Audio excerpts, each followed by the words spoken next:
খুদেদের খেলার দ্বন্দ্বে রক্তাক্ত সংঘর্ষ, একই পরিবারের ৬ জনকে কোপানোর অভিযোগ। রবিবার রাতে ঘটনাটি ঘটেছে ভাঙড়ের চন্দনেশ্বর থানার মলিমুকুন্দি গ্রামে। খেলার সময় হারান মোল্লার পরিবারের ছেলে ও লাইফ মোল্লার পরিবারের ছেলের মধ্যে বিবাদ বাধে। দ্বন্দ্ব মেটাতে গেলে লাইফ মোল্লার পরিবারের লোকজন ধারালো অস্ত্র নিয়ে হারান মোল্লার পরিবারের ওপর চড়াও হয়। নাবালক সহ ৬ জনকে বেধড়ক মারধর ও কোপানো হয়। আহতদের মধ্যে একজন নাবালকের অবস্থা গুরুতর। আহতদের প্রথমে নলমুড়ি হাসপাতালে ভর্তি করা হয়, পরে আশঙ্কাজনক অবস্থায় নাবালক সহ একজনকে কলকাতার চিত্তরঞ্জন হাসপাতালে স্থানান্তর করা হয়।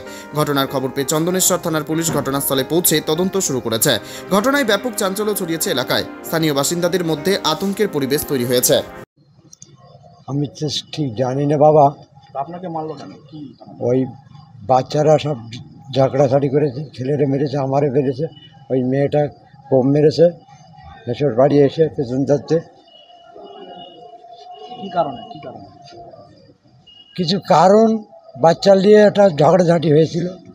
তার ধরে আমার এই ছেলেটা, আমি মাঠে ছিলাম, মাঠে থেকে বাড়ি এসে ইফতার খেয়ে আমি যাচ্ছিলাম বাজারে গিয়ে এবারে বললো, এবার আমতলায় সেই কেলোর খবর দিয়ে এনে তারে মেরেছে, মারধর করলি। এবার আমরা যখন বলেছি আরও বলে চাই মার মেরে, তারপর যা হবে তারপর দেখা যাবে। হ্যাঁ, হেঁসো দিয়ে লাঠি দিয়ে কজনকে ৬-৭ জন। বাচ্চা? হ্যাঁ, বাচ্চারা এসে আমাদের বাচ্চারা মেরে হাত কেটেছে এসে। এইখানে আমরা 5 জন আছি। কোন জায়গায়? এটা মনিমাগঞ্জ। আপনার নাম?